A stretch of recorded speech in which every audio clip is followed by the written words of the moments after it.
കർത്താവിൽ ബഹുമാനിയായ സോന്മാരെ, നിങ്ങൾക്കേവർക്കും ഒരിക്കൽ കൂടി എൻ്റെ സ്നേഹ വന്ദനങ്ങളെ ഞാൻ പ്രകാശിപ്പിക്കുന്നു. വളരെ പ്രധാനപ്പെട്ട ഒരു വിഷയത്തോട് ബന്ധത്തിലാണ് ഇപ്പോൾ ഞാൻ ഈ ലൈവിൽ വന്നിരിക്കുന്നത്. ഈ ലൈവിൽ ഞാൻ വരുമ്പോൾ യാതൊരു മുൻവിധിയും കൂടാതെ എന്നോട് ഇന്ന് പകലിൽ ഇന്നലെയൊക്കെയായി ചില ആളുകൾ ചോദിച്ച ഒരു ചോദ്യത്തിന്റെ ബൈബിളികമായ ഒരു മറുപടിയാണ് ഇവിടെ ഞാൻ പറയാൻ ആഗ്രഹിക്കുന്നത്. ഈ വിഷയത്തിൽ ഒരു വ്യക്തി പരാമർശം ഉണ്ടായിരിക്കുകയില്ല എന്നുള്ള കാര്യം പ്രത്യേകാൽ ഞാനിവിടെ ഓർപ്പിക്കട്ടെ. കഴിഞ്ഞ ദിവസം ഏതാണ്ട് 40-ൽ പരം വർഷം വേർപാട് സഭയുടെ അംഗമായി ദൈവത്തെ ആരാധിച്ച ഒരു പ്രിയപ്പെട്ട സഹോദരൻ, ഞങ്ങൾ നേരിട്ട് കണ്ടിട്ടില്ലായെങ്കിലും പല പ്രാവശ്യം അദ്ദേഹവുമായി വ്യക്തിഗതമായി സംസാരിക്കാനും പല വിഷയങ്ങളിൽ ചർച്ച ചെയ്യുവാനും ഒക്കെ കഴിഞ്ഞ കാലങ്ങളിൽ ഇടയായിട്ടുണ്ട്. ഏതോ ഒരു പ്രത്യേക സാഹചര്യത്തിൽ അദ്ദേഹം കഴിഞ്ഞ 40 വർഷക്കാലമായി ദൈവത്തെ ആരാധിച്ചു വന്നിരുന്ന ബ്രദറൻ സഭ ബന്ധം വിട്ട് തിരിച്ച് ഒരു എപ്പിസ്കോപ്പൽ ചർച്ചിലേക്ക് അദ്ദേഹം പോയി. അപ്പൊ ഈ വിഷയത്തെക്കുറിച്ച് പല ചർച്ചകൾ പലരും ചെയ്തിട്ടുണ്ട്. പല കമന്റുകളും ഞാൻ വായിക്കുകയും ചെയ്തു. ആ ബന്ധത്തിൽ ഒരു അവലോകനം എന്ന നിലയിലാണ് ഞാൻ ഈ വിഷയം ഇപ്പോൾ പറയുവാൻ ദൈവസ്ഥനിൽ ആഗ്രഹിക്കുന്നത്. നമ്മിൽ പല ആളുകളും വേർപാട് സഭാ വിഭാഗങ്ങളായ പെന്തക്കോസ്ത്, ബാപ്റ്റിസ്റ്റ്, ബ്രദറൻ സഭകളിലേക്ക് മറ്റ് സാമുദായിക പൗരോഹിത്യ പശ്ചാത്തലങ്ങളിൽ നിന്ന് കാലാകാലങ്ങളിലായി വന്നിട്ടുള്ളവരാണ്. നമ്മുടെ പിതാക്കന്മാരായ ആളുകൾ ഇവിടെ ചർച്ച ആരംഭിക്കുമ്പോൾ സിറിയൻ ക്രിസ്ത്യാനി പൗരോഹിത്യ സഭകളാണ് ഉണ്ടായിരുന്നത്. ഇവിടെ ഉണ്ടായിരുന്ന അതിപുരാതനമായിരുന്ന ഓർത്തഡോക്സ് സഭയും അതിനോട് ചേർന്ന് പിന്നീട് മെനേസ്യസ് ഉൾപ്പെടെയുള്ള ആളുകൾ ഇവിടെ വന്നിട്ട് നിർബന്ധിതമായ കത്തോലിക്ക മതത്തിലേക്കുള്ള പരിവർത്തനത്തിനായിട്ടുള്ള പരിശ്രമവും അതിനെ പ്രതിരോധിച്ച ചരിത്രപരമായ പ്രതിരോധവും കൂനൻ കുരിശ് സത്യാഗ്രഹവും സത്യപ്രതിജ്ഞയും ഒക്കെ സഭാ ചരിത്രത്തിന്റെ ഏടുകളിൽ വായിച്ച് പഠിക്കുന്ന സത്യങ്ങളാണ്. ഇവിടെ നമ്മുടെ നാട്ടിൽ ഉണ്ടായിരുന്നത് അതിപുരാതനമായിരുന്ന ഓർത്തഡോക്സ് സഭാ വിശ്വാസവും അല്ലെങ്കിൽ യാക്കോബയ സഭാ വിശ്വാസവും പിന്നീട് ഇവിടെ ഇറക്കുമതി ചെയ്യപ്പെട്ട റോമൻ കത്തോലിക്ക വിശ്വാസവും പിന്നീട് സുവിശേഷീകര സഭകളിൽപ്പെട്ട, അതായത് സുവിശേഷീകരണം ലക്ഷ്യമാക്കി മുമ്പോട്ട് വന്നിട്ടുള്ള പ്രൊട്ടസ്റ്റന്റ് വിഭാഗങ്ങളായിരുന്ന ആംഗ്ലിക്കൻ, CMS, അതുപോലെ തന്നെ CSI, ബാസിൽ മിഷൻ മുതലായ പ്രവർത്തനങ്ങളും മറ്റ് ഇതര വിഭാഗങ്ങളുടെ പ്രവർത്തനങ്ങളും ഒക്കെ ആദ്യകാലങ്ങളിൽ ഇവിടെ ഉണ്ടായിട്ടുണ്ട്. അതിൽ സുവിശേഷ ദൗത്യത്തിന് വേണ്ടി വളരെയധികം അധ്വാനം ചെയ്ത ഒരു നവീകരണ സഭയായിരുന്നു മാർത്തോമ സഭ. നിലവിലിരുന്ന ഓർത്തഡോക്സ് സംവിധാനത്തിലുണ്ടായിരുന്ന കഠിനമായ ചില ഉപദേശ വിരുദ്ധതകളെ സംബന്ധിച്ച് പാലക്കുന്നത്ത് വലിയ മെത്രോപൊലീത്ത അദ്ദേഹത്തിന് ലഭിച്ച വെളിച്ചമനുസരിച്ച് അദ്ദേഹം വാസ്തവത്തിൽ ക്രിസ്തീയമായിരുന്ന പോരാട്ടം ചെയ്താണ് നവീകരണത്തിന്റെ തിരുനാമ്പ് എന്ന നിലയിൽ മലങ്കരയിൽ മാർത്തോമ സഭ ഉത്ഭവിച്ചത്.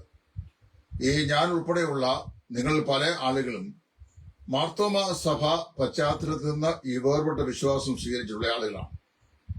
1978 ഓഗസ്റ്റ് മാസം 16-ാം തീയതി ആണ് ഞാൻ ഈ വേർപാട് വിശ്വാസം സ്വീകരിക്കുന്നത്. അത് എന്നെ ആരും നിർബന്ധിച്ചേൽപ്പിച്ചല്ല എന്ന് ഇതിനു മുമ്പ് തന്നെ എന്റെ ടെസ്റ്റിമണിയിൽ ഞാൻ പല പ്രാവശ്യം പറഞ്ഞിട്ടുള്ളതാണ്. എനിക്ക് ദൈവവചനം വായിച്ച് വചനം മനസ്സിലായപ്പോൾ ദൈവവചനപ്രകാരം ഞാനൊരു തീരുമാനം എടുക്കുകയും ആ തീരുമാനപ്രകാരം വിശ്വാസ സ്നാനം കൈക്കൊണ്ട് വേർപാടിന്റെ അനുഭവത്തിൽ ദൈവത്തെ ആരാധിക്കണം എന്നുള്ള ഒരു സമർപ്പണം എന്റെ ഹൃദയത്തിലുണ്ടാവുകയും ഞാൻ അങ്ങനെ എന്റെ മാർത്തോമ സഭ ബന്ധം ഉപേക്ഷിക്കുകയാണ് ചെയ്തിട്ടുള്ളത്. ഇവിടെ വേർപാട് സഭകളിലും പെന്തക്കോസ്ത് സഭകളിലുമായി ഇന്ന് ആയിരിക്കുന്ന നിരവധി ആളുകളുടെ വളരെ വ്യക്തമായിരിക്കുന്ന ചരിത്ര പശ്ചാത്തലം പരിശോധിച്ച് നോക്കിയാൽ നമ്മുടെ പിതാക്കന്മാരായ ആളുകളെല്ലാം ആ നിലയിൽ ഒന്നുകിൽ ഓർത്തഡോക്സ് സഭയിൽ നിന്ന്, അല്ലെങ്കിൽ മാർത്തോമാ സഭയിൽ നിന്ന്, അല്ലെങ്കിൽ CNI സഭകളിൽ നിന്നൊക്കെ വേർപാട് വിശ്വാസം സ്വീകരിച്ച് മുമ്പോട്ട് വന്ന ആളുകളാണ്. ബ്രദറൻ സഭ ഇപ്പോൾ അതിന്റെ 4ഉം 5ഉം തലമുറകളിൽ ആയിരിക്കുകയാണ്. അതുപോലെ തന്നെ പെന്തക്കോസ്ത് സഭയും അതിന്റെ 3ാമത്തവും 4ാമത്തവും തലമുറയിലാണ് ഇപ്പോൾ ആയിരിക്കുന്നത്. അപ്പോൾ വാസ്തവത്തില് നമ്മൾ ചിന്തിക്കുമ്പോൾ നമ്മുടെ പിതാക്കന്മാരായ ആളുകൾ പലരും നിലവിലിടുന്ന ദൈവവചനത്തെ അവർ വായിച്ച് ധ്യാനിച്ച് പഠിച്ചതിന്റെ അടിസ്ഥാനത്തിലാണ് പൗരോഹിത്യ സഭകളോട് യാത്ര പറഞ്ഞത്.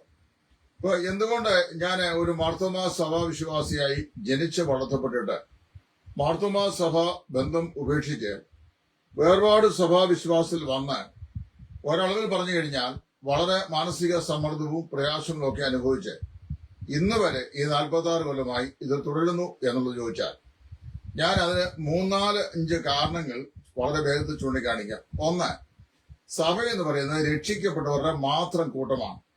പ്രവൃത്തികളുടെ പുസ്തകം 2-ാം അധ്യായത്തിന്റെ 47-ാം വാക്യം, കർത്താവ് താൻ രക്ഷിക്കപ്പെടുന്നവരെ ദിനംപ്രതി സഭയോട് ചേർത്തുകൊണ്ടിരുന്നു. സഭ പരിശുദ്ധാത്മ സ്നാനം പ്രാപിച്ച ആളുകളുടെ കൂട്ടമാണ്. 1 കൊരിന്ത്യർ 12:13 നമ്മൾ വായിക്കുമ്പോൾ യഹൂദരാകട്ടെ, യവന്മാരാകട്ടെ, ദാസരാകട്ടെ, സ്വതന്ത്രരാകട്ടെ, നാം എല്ലാവരും ഏക ശരീരം ആകുമാറ് ഏകാത്മാവിനാൽ സ്നാനമേറ്റും ഏകാത്മാവിനെ പാനം ചെയ്തും ഇരിക്കുന്നു. അപ്പോൾ സഭ രക്ഷിക്കപ്പെട്ട് പരിശുദ്ധാത്മ സ്നാനം പ്രാപിച്ചവരുടെ മാത്രം കൂട്ടമാണ്.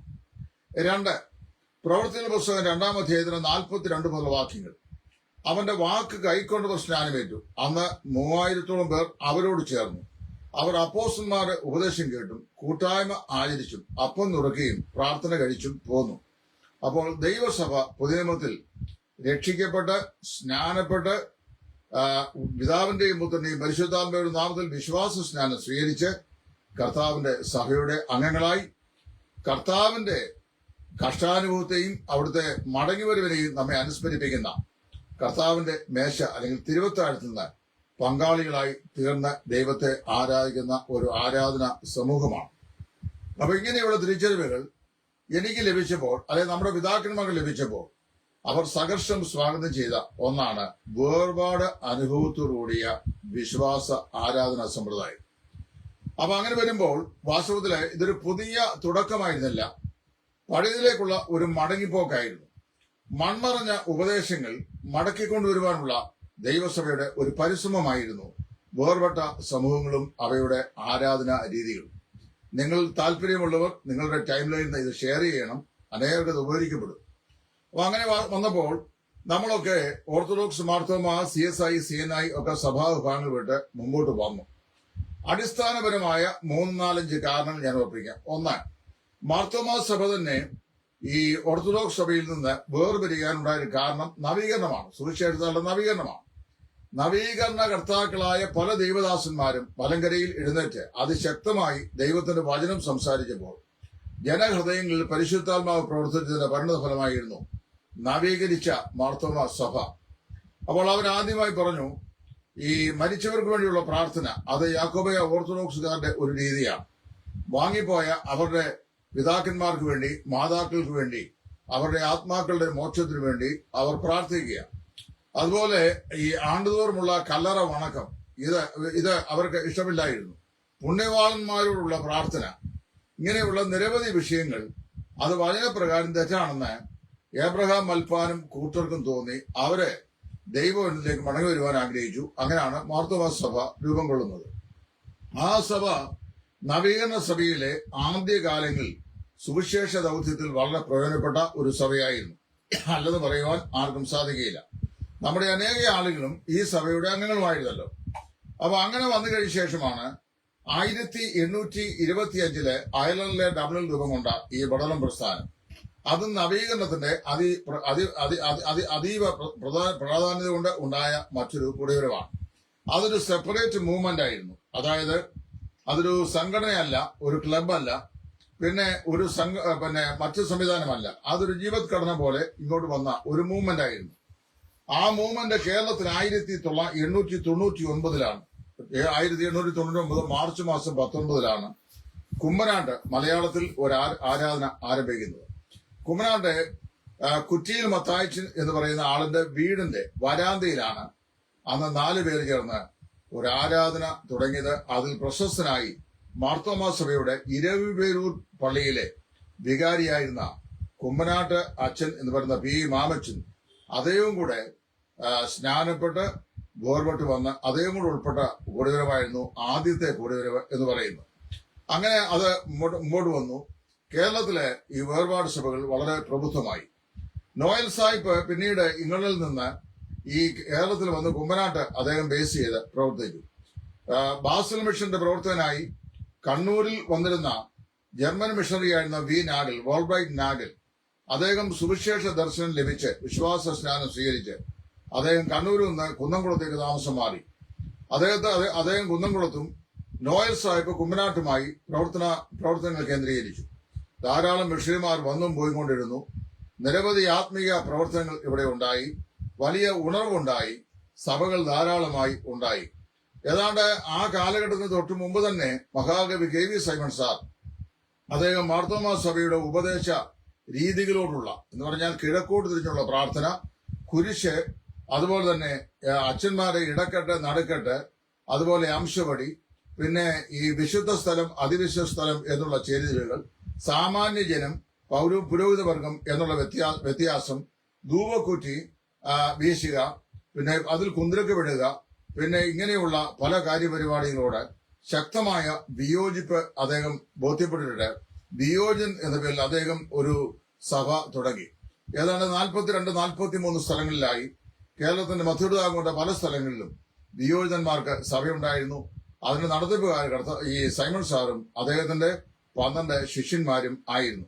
അപ്പം ആ വിഷയത്തിൽ ഞാൻ പറഞ്ഞു വരുമ്പോൾ അങ്ങനെ വേർപാട് സഭയും ബ്രദറൻ സഭ കുമ്മനാട് നോയൽ സാഹിബിന്റെ നേതൃത്വത്തിലും അതുപോലെ തന്നെ വിയോജിത പ്രസ്ഥാനം സൈമൺ സാറിന്റെ നേതൃത്വത്തിലും ഇങ്ങനെ പാരലായി മുമ്പോട്ട് പോകുമ്പോൾ നോയൽ സാഹിബും സൈമൺ സാറുമായിട്ടുള്ള കൂടിക്കാഴ്ച രണ്ടുപേരുടെയും കാഴ്ചപ്പാടും ഉപദേശ രീതികളും ഒന്നാണെന്ന് ബോധ്യപ്പെട്ടിട്ട് അവർ തമ്മിലൊരു ധാരണയിലെത്തുകയും ഒരേ ഉപദേശത്തിലും ഒരേ പ്രായോഗികതയും തുടരുന്ന 2 പാരൽ സഭാ സംവിധാനത്തെക്കാൾ മുമ്പോട്ട് പോകുന്നതാണ് നല്ലത് എന്ന ധാരണയുണ്ടായിട്ട് സൈമൺ സാറിന്റെ വിയോജിത പ്രസ്ഥാനം ലയിച്ച് ബ്രദറൻ സഭയുടെ ഭാഗമായി തരികയും വിയോജിത പ്രസ്ഥാനം അവിടെ പര്യവസാനിക്കുകയും ചെയ്തു. അന്നു മുതൽ ഈ ബ്രദറൻ പ്രസ്ഥാനവും വിയോജിത പ്രസ്ഥാനവും ബ്രദറൻ സഭകൾ എന്ന പേരിലാണ് അറിയപ്പെടുന്നത്.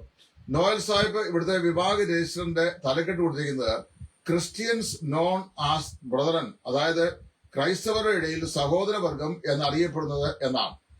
അതിനുശേഷം സൈമൺ സാറിന്റെ ശിഷ്യന്മാരിൽ ഒരാളായിരുന്നു, ശിഷ്യന്മാർ പറഞ്ഞാൽ സൈമൺ സാറിനോട് ചേർന്ന് പ്രവർത്തിച്ച ഒരാളായിരുന്നു ബഹുമാനായിരുന്ന ഉണ്ണൂണി സാർ, കുമ്മനാട്ടെ ഉണ്ണൂണി സാർ. അദ്ദേഹം സൈമൺ സാറോട് ചേർന്ന് പ്രവർത്തിച്ചുവെങ്കിലും അദ്ദേഹത്തിന് ആത്മവരങ്ങൾ സംബന്ധിച്ച് വ്യത്യസ്തമായ ചില അഭിപ്രായങ്ങൾ ഉണ്ടാവുകയും പരിശുദ്ധാത്മ അഭിഷേകം എന്ന് പറയുന്ന വിഷയത്തെ സംബന്ധിച്ച് അദ്ദേഹത്തിൻ്റെതായ ഒരു വ്യാഖ്യാനവും അനുഭവവും ഉണ്ടാവുകയും അങ്ങനെ സൈമൺ സാറിന് അദ്ദേഹം വേർപെട്ട് ഇന്ത്യൻ പെന്തക്കോസ്റ്റൽ ചർച്ച് എന്ന പേരിൽ IPCക്ക് കുമ്മനാട് തുടക്കം കൊടുക്കുകയും ചെയ്തു. ഈ സഭാവിഭാഗങ്ങളിലെല്ലാം രക്ഷിക്കപ്പെട്ട് മുമ്പോട്ട് വന്നത് ഞാൻ മുമ്പേ സൂചിപ്പിച്ച മാർത്തോമ, ഓർത്തഡോക്സ്, യാക്കോബിയ, അതുപോലെ തന്നെ ഈ CSI, CNI, ആംഗ്ലിക്കൻ, മെത്തഡിസ്റ്റ് സഭാ വിഭാഗങ്ങളിൽപ്പെട്ട വിശ്വാസ സമൂഹങ്ങളിൽ നിന്നായിരുന്നു. അങ്ങനെ വേർപെട്ട് വന്ന ആളുകൾ പ്രാഥമികമായി വീണ്ടും ജന്മം, അതായത് രക്ഷ, 2 രക്ഷിക്കപ്പെട്ടവർ പിതാവിന്റെയും പുത്രന്റെയും പരിശുദ്ധാത്മാവിന്റെയും നാമത്തിൽ ജലത്തിൽ കർത്താവിനെ സാക്ഷിക്കുക, 3 പാപം, ലോകം, അവിശ്വാസികൾ, വിപരീത ഉപദേഷ്ടാക്കൾ എന്നിവയിൽ നിന്ന് പൂർണ്ണമായി വേർപാട് പാലിച്ചുകൊണ്ട് വിശുദ്ധിയിൽ ദൈവവചനപ്രകാരം ദൈവത്തെ ആരാധിക്കുക. എല്ലാവരും രക്ഷിക്കപ്പെട്ടവർ പുരോഹിതന്മാരാണെന്നും രക്ഷിക്കപ്പെട്ട എല്ലാ ആളുകൾക്കും നേരിട്ട് ദൈവത്തെ ആരാധിക്കുവാനും ദൈവസ്ഥലിൽ അടുത്തു വരുവാനും അവർക്ക് പ്രാഗൽഭ്യം ഉണ്ട് എന്ന് ദൈവത്തിന്റെ വചനം പഠിപ്പിക്കുന്നതുകൊണ്ട് ഈ വിശ്വാസികൾക്ക് വേണ്ടി ഒരു പുരോഹിതന്റെ പ്രത്യേകമായ മാധ്യസ്ഥം ആവശ്യമില്ല. നമുക്കൊരു മഹാപുരോഹിതൻ മാത്രമേ ഉള്ളൂ. അത് എബ്രായ ലേഖനം 7-ാം അധ്യായത്തിന്റെ 25-ാം വാക്യത്തിൽ പറയപ്പെടുന്ന പോലെ ഇങ്ങനെയുള്ള മഹാപുരോഹിതനല്ലോ നമുക്ക് വേണ്ടത്. പവിത്രൻ, നിർദോഷൻ, നിർമ്മലൻ, പാപികളോട് വേർപെട്ടവൻ, സ്വർഗത്തെക്കാൾ ഉന്നതനായി തീർന്നവൻ. ആദ്യം ആ മഹാപുരോഹിതന്മാരെ പോലെ തങ്ങളുടെ പാപങ്ങൾക്ക് വേണ്ടി യാഗമർപ്പിക്കുവാൻ ആവശ്യമില്ലാത്തവൻ തന്നെ എന്ന് പറഞ്ഞുകൊണ്ട് കർത്താവായ യേശുക്രിസ്തു എന്ന അതിശ്രേഷ്ഠ മഹാപുരോഹിതൻ മുഖാന്തരമായി പുരോഹിത പുത്രന്മാരായി തീർന്നവരാണ് വീണ്ടും ജന്മം പ്രാപിച്ച എല്ലാ വിശുദ്ധന്മാരെന്നും അവർക്ക് എല്ലാവർക്കും ദൈവത്തെ നേരിട്ട് ആരാധിക്കുവാനും ദൈവത്തിന് ആരാധന അർപ്പിക്കുവാനും സ്വാതന്ത്ര്യമുണ്ട് എന്നും ഒരു പൗരോഹിത്യ മധ്യസ്ഥ വ്യവസ്ഥ നമുക്ക് ആവശ്യമില്ല എന്നും അത് മാത്രമല്ല, ദൈവമന്ദിരത്തിലെ തിരശീല കർത്താവായ യേശു ക്രിസ്തുവിന്റെ ക്രൂശിലെ മരണസമയത്ത് മുകൾ തൊട്ട് അടിയോളം രണ്ടായി ചീന്തിപ്പോയതുകൊണ്ട് ഇസ്രായേലിയ പൗരോഹിത്യം എന്നേക്കുമായി അവിടെ അവസാനിക്കുകയും ന്യായപ്രമാണം നിവർത്തിക്കപ്പെടുകയും പുതിയ നിയമം സ്ഥാപിക്കപ്പെടുകയും ചെയ്തുവെന്നും അത് മുഖാന്തരമായി സാധാരണ ജനങ്ങൾക്ക് പ്രവേശിപ്പാൻ അനുമതി നിഷേധിച്ചിരുന്ന അതിപരിശുദ്ധ സ്ഥലത്തേക്ക് സാമാന്യ വിശ്വാസികൾക്കും കടന്നു ചെല്ലാനും ദൈവത്തെ ആരാധിക്കാനും പ്രത്യേകമായ ഒരു വാതിൽ തുറക്കപ്പെട്ടതായും എബ്രായ ലേഖനത്തിന്റെ പഠനം വിശ്വാസികളിൽ വെളിച്ചം വീശി. അങ്ങനെ വേർപെട്ട് മുമ്പോട്ട് വന്നവരാണ് ഈ ബ്രദറൻകാരും പെന്തക്കോസ്തുകാരും ബാപ്റ്റിസ്റ്റുകാരും. അങ്ങനെയുള്ള ആളുകളുടെ ഇടയിൽ മുമ്പോട്ട് വന്നപ്പോൾ ഇപ്പൊ നാലാമത്തെയും അഞ്ചാമത്തെയും തലമുറയായി കഴിഞ്ഞു ബ്രദറൻ സമൂഹം. അപ്പൊ 4ഉം 5ഉം തലമുറയൊക്കെ ആയി കഴിഞ്ഞപ്പോൾ ഉപദേശ വിഷയങ്ങളിൽ ഇവിടെ യാതൊരു മാറ്റവും ഇന്ന് വരെയും ഉണ്ടായിട്ടില്ല. എന്ന് പറഞ്ഞു കഴിഞ്ഞാൽ 1825 ഏതൊരു ഉപദേശ പ്രഖ്യാപനം ഇതിന്റെ സ്ഥാപക നേതാക്കന്മാരുടെ ഹൃദയങ്ങളിൽ ഉണ്ടായിരുന്നുവോ അത് തന്നെയാണ് ബ്രദറൻ മുറുകെ പിടിക്കുന്നത്. എന്നാൽ ആ ഉപദേശത്തിന് വ്യതിചലിച്ചുള്ള ചില പ്രായോഗിക പ്രവണതകൾ ഇല്ല എന്ന് പറയാൻ സാധിക്കത്തില്ല. കാരണം ലൈനിൽ അല്പം ഡിസ്റ്റർബൻസ് ഉണ്ടായി. അപ്പൊ ഞാൻ പറഞ്ഞ സാരം ഉപദേശത്തിനനുസരിച്ചുള്ള പ്രായോഗികതയും അപ്പൊ 2-3 കാര്യങ്ങൾ ഞാൻ ആ വിഷയത്തിൽ ചൂണ്ടിക്കാണിക്കാം. നിഷ്പക്ഷ ബുദ്ധിയ ഇത് ഞാൻ പറയുമ്പോൾ ആരും എന്നോട് വിരോധപ്പെടുന്നു അപേക്ഷിക്കുന്നു. 1, പ്രാദേശിക സഭകൾ പരിപാലിക്കേണ്ടത് പരിശുദ്ധാത്മാവിനാൽ ആക്കപ്പെട്ട അധ്യക്ഷന്മാരായ മൂപ്പന്മാരാലാണെന്നാണ് ദൈവവചനം പറയുന്നത്.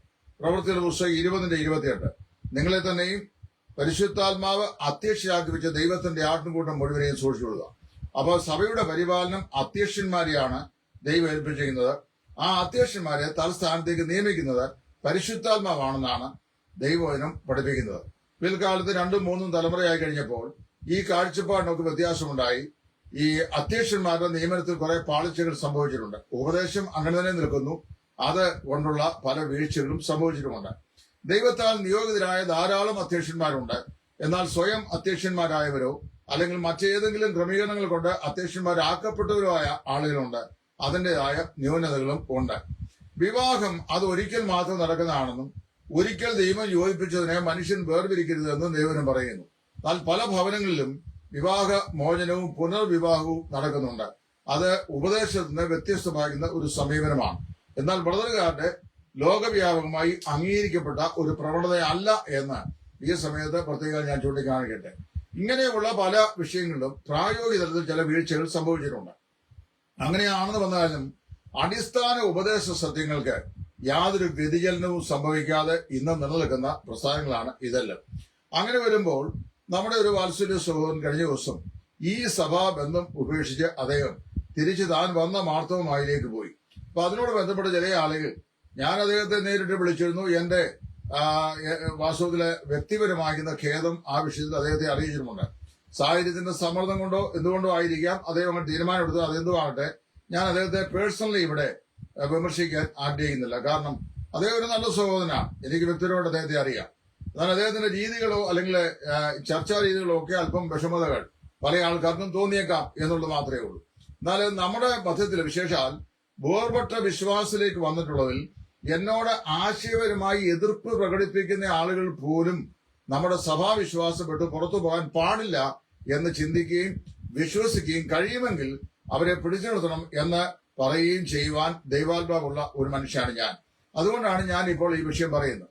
അപ്പൊ ചില ആളുകളോട് ചോദിച്ചു, 40 വർഷക്കാലം വേർപാട് വിശ്വാസിയായി രക്ഷിക്കപ്പെട്ട് സ്നാനപ്പെട്ട് വേർപെട്ട ഉപദേശ സത്യങ്ങൾക്ക് വേണ്ടി നിലകൊണ്ട ഒരാൾക്ക് എങ്ങനെ ഒരു പൗരോഹിത്യ സഭയിലേക്ക് മടങ്ങിപ്പോകാൻ സാധിക്കും? നിശ്ചയമായും വളരെ അർത്ഥവത്തായ ചോദ്യമാണത്. അതിന് ഉത്തരം പറയേണ്ടത് വളരെ ആവശ്യമാണ്. ഇപ്പൊ പൗരോഹിത്യ സഭയിൽ നിന്ന് ആ പൗരോഹിത്യ സഭയിലെ സംവിധാനങ്ങൾ അല്ലെങ്കിൽ ഉപദേശ രീതികൾ, അതിന്റെ പ്രായോഗിക രീതികൾ ദൈവവചനത്തിലെ പുതിയ നിയമ സഭയുടെ ഉപദേശ രീതികളോട് യോജിച്ചു പോകുന്നില്ല എന്നുള്ള കാഴ്ചപ്പാട് കൊണ്ടാണ് നമ്മുടെ പിതാക്കന്മാര് ഈ വേർപെട്ട സഭാവിഭാഗങ്ങളിലേക്ക് വന്നത്. അങ്ങനെ വന്നിട്ട് അവിടെ നമ്മൾ അക്കസ്റ്റംഡ് ആയിരിക്കുന്ന ഒരു സംവിധാനത്തിൽ നിന്ന് വീണ്ടും മടങ്ങി മറ്റൊന്നിലേക്ക് പോയെന്ന് പറഞ്ഞാൽ, കഴിഞ്ഞ കാലങ്ങളിൽ തെറ്റാണെന്ന് നമ്മൾ സമ്മതിച്ച പല കാര്യങ്ങളും ഇപ്പോൾ ശരിയാണെന്ന്, അല്ലെങ്കിൽ തെറ്റാണെന്ന് സമ്മതിച്ച് തെറ്റായി പോയി എന്ന് പറയുന്ന ഗതികളിലേക്കാണ് വരുന്നത്. അതിന് പല കാരണങ്ങളും ഉണ്ടാവാം. ഞാൻ മനസ്സിലാക്കുന്നത്, എന്റെ ആ വാത്സല്യ സഹോദരൻ തന്നെ അദ്ദേഹം പോയതില് അദ്ദേഹത്തിന്റെ ചില ന്യായങ്ങളൊക്കെ പറഞ്ഞിട്ടുണ്ട്. അദ്ദേഹത്തിന്റെ പ്രാദേശിക സഭയിൽ ഒരു കപ്പിൽ നിന്നാണ് പാനപാത്രം കുടിക്കുന്നത് എല്ലാവരും. അത് വ്യത്യസ്തമായ കപ്പുകളിലായിരിക്കണം, ഹൈജീനിക് റീസൺസ് എന്ന് അദ്ദേഹം പറഞ്ഞതായിട്ട് ഞാൻ മനസ്സിലാക്കുന്നു. അപ്പൊ ഇതേ സംബന്ധിച്ച് കോവിഡ് കാലഘട്ടത്തെ വളരെ ശക്തമായ പല വീഡിയോകൾ ഞാൻ ചെയ്തിട്ടുള്ളതാണ്. ഒരുപാട് കല്ലേറുകളും വിമർശനങ്ങളും ഞാൻ ഓർത്തഡോക്സ് സഭയ്ക്ക് വേണ്ടിയാണ് വാദിക്കുന്നത് എന്ന് വരെ എന്റെ ചില സഹോദരന്മാർ എഴുതിയിട്ടു. അതൊക്കെ ശരിയാണെങ്കിലും ഞാൻ രണ്ട് കാര്യം പറയാം. 1997 ഞാൻ അമേരിക്കയിൽ ആകെ ഒരു പ്രാവശ്യം യാത്ര ചെയ്തിട്ടുള്ളത്. അന്ന് എനിക്ക് 36-37 വയസ്സ് പ്രായമുണ്ട്. ഞാൻ അവിടെ ചെല്ലുമ്പോൾ അന്നുണ്ടായിരുന്ന ഞങ്ങളുടെ കൂടിവരവുകളിലെ ഒട്ടുമിക്ക സഭകളിലും സെപ്പറേറ്റ് കപ്പാണ് അവർ ഉപയോഗിച്ചു വന്നത്. കേരളത്തിൽ അതുവരെ സെപ്പറേറ്റ് കപ്പുകൾ പാനപാത്രം ഉപയോഗിച്ച് ഞാൻ കണ്ടിരുന്നില്ല. ഒരു കപ്പിൽ നിന്ന് പാനം കുടിക്കുന്ന ചെയ്തവരായിരുന്നു ഇവിടെ ഉണ്ടായിരുന്നത്. അവിടെ ചെന്നപ്പോൾ ഞാൻ അങ്ങനെ കണ്ടു. അപ്പൊ തന്നെ അവിടെ ഉണ്ടായിരുന്ന ഞങ്ങളുടെ ചില സഭകളില് സിംഗിൾ കപ്പ്, ഒരു കപ്പിൽ നിന്ന് എല്ലാവരും അത് സിപ്പ് ചെയ്യുന്ന രീതിയും ഉണ്ടായിരുന്നു. ഈ രണ്ട് രീതികൾ അവിടെ ഞാൻ കണ്ടിട്ടുണ്ട്. അപ്പൊ ഇത് രണ്ടും ഞാൻ കണ്ടു. കോവിഡ് കാലഘട്ടം വന്നപ്പോൾ ഒരു സാംക്രമിക വൈറൽ ഡിസീസ് എന്ന നിലയിൽ ഒരു പ്രീകോഷൻ നമ്മൾ എടുക്കേണ്ടതായി വന്നു. അങ്ങനെ ആ പ്രീകോഷൻ ഇവിടെ വന്നപ്പോൾ ഈ ഒരു കപ്പിൽ നല്ലാതെ പല കപ്പിൽ കുടിച്ചു കഴിഞ്ഞാൽ ലൂക്കോസിന്റെ സുവിശേഷത്തിൽ കർത്താവ് മേശയും പാനപാത്രവും എസ്റ്റാബ്ലിഷ് ചെയ്യുമ്പോൾ നൽകിയിരുന്ന ഉപദേശങ്ങളിൽ നിന്ന് വ്യതിചലനം ഉണ്ടാകും എന്നൊരു ഭയം പല ആളുകൾക്കും ഉണ്ടായി. ആ സമയത്താണ് ഞാൻ സോഷ്യൽ മീഡിയ പ്ലാറ്റ്ഫോമിൽ വന്ന് god is not concerned about the cup but content of the cup എന്ന് ഞാൻ പറഞ്ഞു. അതായത് ആ പാനപാത്രത്തെ കുറിച്ചല്ല കർത്താവ് പറയുന്നത്, പാനപാത്രത്തിലിരിക്കുന്ന വീഞ്ഞിനെ കുറിച്ചാണ്. ആ വീഞ്ഞ് കർത്താവായ യേശു ക്രിസ്തുവിന്റെ തിരുരക്തത്തെയാണ് ഓർപ്പിക്കുന്നത്. ആ വീഞ്ഞിനും ആ പാനപാത്രത്തിനും അല്ലാതെ അതിൽ തന്നെ വലിയ പ്രത്യേകതയില്ലെന്നും, അതുകൊണ്ട് ഒരു കപ്പ് എന്നുള്ളത് പല കപ്പിൽ പകർന്ന് നമ്മൾ കുടിച്ചാലും വചനപ്രകാരം യാതൊരു തെറ്റും അതിലില്ല എന്നും പറഞ്ഞു.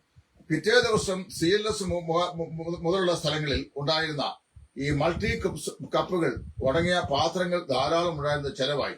മധുരതാങ്കുളിലെ മിക്കവാറും സഭകൾ സിംഗിൾ കപ്പിൽ നിന്ന് അത് പല കപ്പുകളിലേക്ക് അവരുടെ ഈ പാനപാത്രം പകരുന്ന മാറി. അപ്പൊ ചില യാഥാസ്ഥികവാദികളായ ആളുകൾ മുമ്പോട്ട് വന്ന് പറഞ്ഞു, കഴിഞ്ഞ സഭയുടെ സ്ഥാപനം മുതൽ ഇന്ന് വരെയും ഈ വീഞ്ഞിൽ നിന്ന് ആളുകൾ കുടിച്ചിട്ടും ആർക്കും ഒരു ഡിസീസും വന്നതായി ആരും എവിടെയും രേഖപ്പെടുത്തിയിട്ടില്ല. അതുകൊണ്ട് ഒരു കപ്പ് തന്നെ ആയിരിക്കണം, അല്ലെങ്കിൽ ഉപദേശം തെറ്റിച്ച് കളയും എന്ന് വാദിച്ചു.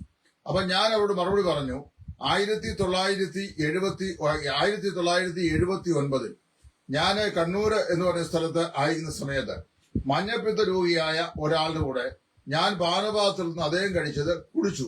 എനിക്ക് മഞ്ഞപ്പിത്തം ബാധിച്ചു. മഞ്ഞപ്പിത്തം ബാധിച്ചു മാത്രമല്ല, എന്റെ ലിവറിന് സിവിയർ ആയിട്ടുള്ള ഡാമേജും ഉണ്ടായി. ഞാൻ രക്ഷപ്പെടുമോ എന്ന് തന്നെയും അതിശയിച്ചു പോകത്തക്ക നിലയിൽ തള്ളപ്പെട്ടൊരവസ്ഥയിലായിരുന്നു.